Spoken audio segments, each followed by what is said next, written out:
In this lecture we will continue. We know that E is equal to 1 upon 2 pi r epsilon naught q upon L. This is electric field intensity. ही जर wire असेल, या वायरवर charge असेल Q आणि या वायरपासून एवढ्या डिस्टन्सवर आपल्याला इलेक्ट्रिक फील्ड फाइंड करायचं असेल E, तर आपण कसं फाइंड करू शकतो? याचं या वायरची लेंथ L, हे डिस्टन्स R. तर by using this formula we can find electric field at this point 1 upon 2 pi r epsilon naught q upon L. तर पहा, now consider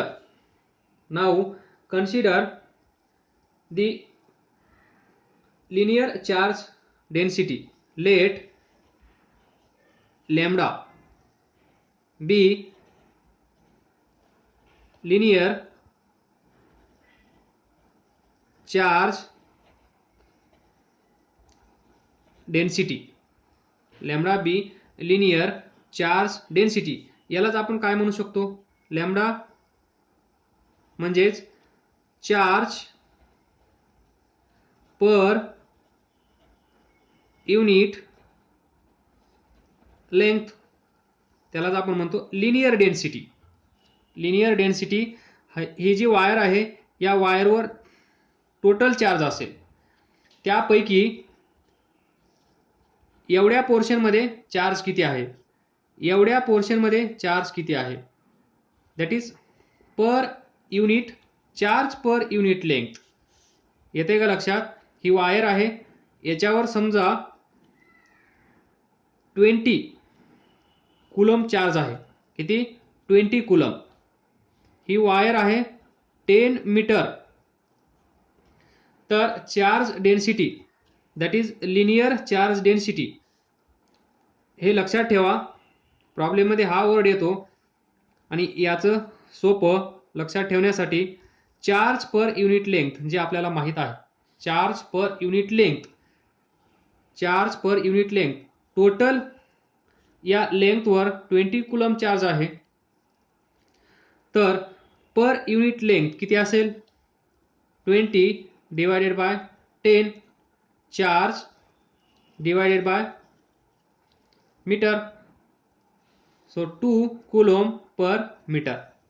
2 coulomb per metre. एका मीटरमध्ये 2 कुलम. याला आपण म्हणतो, हा जो 2 कुलम आहे याला आपण म्हणतो लिनियर चार्ज डेन्सिटी. म्हणजेच lambda is equal to 2 coulomb असं प्रॉब्लेममध्ये असेल. लॅम्बडाची व्हॅल्यू 2 कुलम. मग याचा अर्थ काय असेल? या युनिटमध्ये एवढ्या वायरमध्ये चार्ज किती आहे, याच्यावरून तुम्हाला टोटल वायरमध्ये किती आहे that is total charge find करू शकतो. जर टोटल चार्ज माहित असेल, त्याची लेंथ माहित असेल, तर फॉर युनिट लेंथ चार्ज किती असेल हे पण आपण फाइंड करू शकतो. तर lambda is charge per unit length हे आपल्याला माहित झालं. नाऊ तर मला सांगा, ही वायर आहे जी आपण कन्सिडर केली. आता डिटेल्समध्ये काढणार नाही, डायरेक्ट अशी वायर काढतो, लॉंग वायर. याच्यावर चार्ज किती आहे? किती आहे? Plus Q. याची लेंथ किती आहे? एल. तर मला सांगा व्हॅल्यू ऑफ चार्ज डेन्सिटी किती असेल? Total charge divided by total length of this wire, this L. तर इथून तुम्हाला फाइंड करता येईल Q is equal to what? Total charge lambda into L. तेच करत आहे मी जे पाठीमागे एक्झाम्पल घेतलं 20 आणि 10चं. तर टोटल चार्ज फाइंड करण्यासाठी आपण काय करणार? चार्ज डेन्सिटी आपल्याला माहित आहे, म्हणजे पर युनिट लेंथ किती चार्ज आहे हे आपल्याला माहित आहे. त्या वायरची लेंथ माहित आहे. या दोघांचा प्रोडक्ट घेतला तर आपल्याला भेटेल या वायरवर टोटल चार्ज किती आहे, that is total charge Q. तर क्यूची व्हॅल्यू किती आली या लँग्वेजमध्ये? दॅट इज लिनियर चार्ज डेन्सिटीच्या फॉर्मॅटमध्ये क्यूची व्हॅल्यू किती आली lambda into L. So E is equal to 1/2 pi R epsilon naught. क्यूची value lambda into L divided by L cancel. So E is equal to lambda divided by 2 pi R epsilon not. हा पण तुम्हाला पाठ करायचा आहे. इथे लॅम्बडाची value काय आहे लिनियर चार्ज डेन्सिटी किंवा charge per unit length. Charge per unit length हे दोन्ही पण लक्षात ठेवा. आलं लक्षात. Linear charge density. Now finally shortcut. जर वायर दिली ही वायर, या वायरवर चार्ज क्यू असेल, या वायरपासून या डिस्टन्सवर ई फाइंड करायचा असेल तर E is equal to 1/2 pi epsilon naught Q upon R L, where L is length of this wire. By using this formula we can find electric field intensity at any point from this long wire, long infinite wire, charge wire असं पण म्हणू शकतो आपण. Charge wire plus Q एवढा charge असेल तर. एवढं लक्षात ठेवा. हा बॉक्स जरी तुम्हाला लेक्चर कळलं नसलं तरी तुम्ही कमीत कमी एवढं तर पाठ करून ठेवा. ही एक वायर काढा, या वायरवर एवढा चार्ज आहे हे लक्षात ठेवा.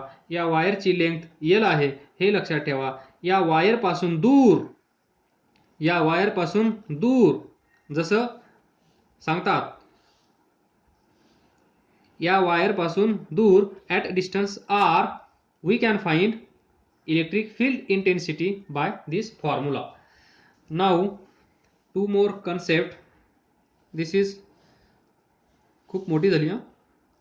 दिस इज सिलेंड्रिकल वायर. या फॉर्म्युल्यामध्ये पहा E is equal to lambda upon 2 pi epsilon naught into R. इथे जर direction of electric field E is away, direction of electric field E is away,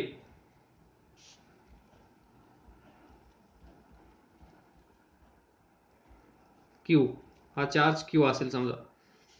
if direction of electric field E is directed radially outward,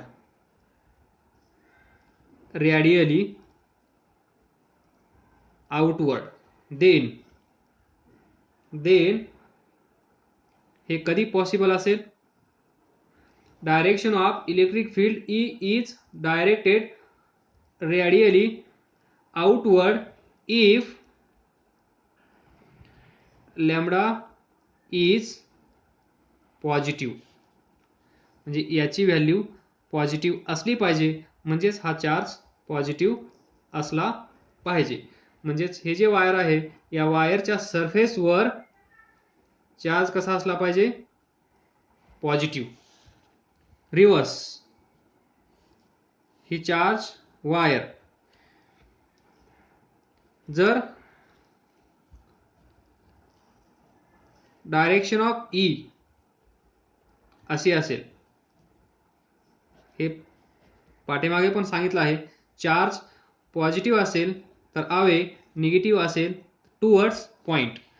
तर हा negative असणार हे तुम्हाला माहित आहे, कारण डायरेक्शन ऑफ इलेक्ट्रिक फील्ड कशी आहे कमिंग टुवर्ड्स, म्हणजे electric field coming towards negative charge असं तुम्हाला वाटत आहे. म्हणजे याच्यावर जो चार्ज असेल तो कसा असेल negative charge on this surface. यालाच आपण म्हणू शकतो लॅम्बडा इज निगेटिव्ह किंवा क्यू इज निगेटिव्ह. इथे लॅम्बडा इज पॉझिटिव्ह म्हणजेच क्यू इज पॉझिटिव्ह. परत परत रिव्हिजन करत आहे, फायदा करून घ्या, ऐकून ऐकून पाठ होईल.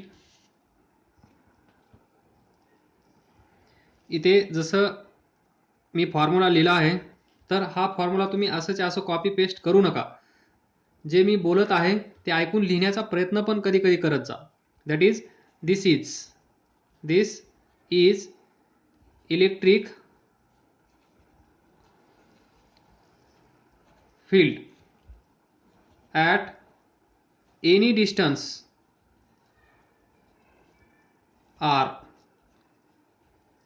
from charge wire. असं लिहित जा. असं लिहिल्याने तुम्हाला मग तुमच्या डोक्यात राहील की अरे वा हे असं असतं.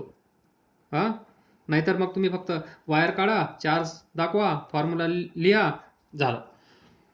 हे वाचायला शिका फिजिक्समध्ये. इथून तुम्हाला खूप काही लक्षात राहण्यास मदत होईल. नाहीतर फॉर्म्युला पाहिल्यानंतर काय लक्षात येणार आहे तुमच्या? This is electric field at any distance R this from charge wire, this wire. काय डाऊट असेल तर विचारा. अभ्यास करत राहा, पुढे जात राहा.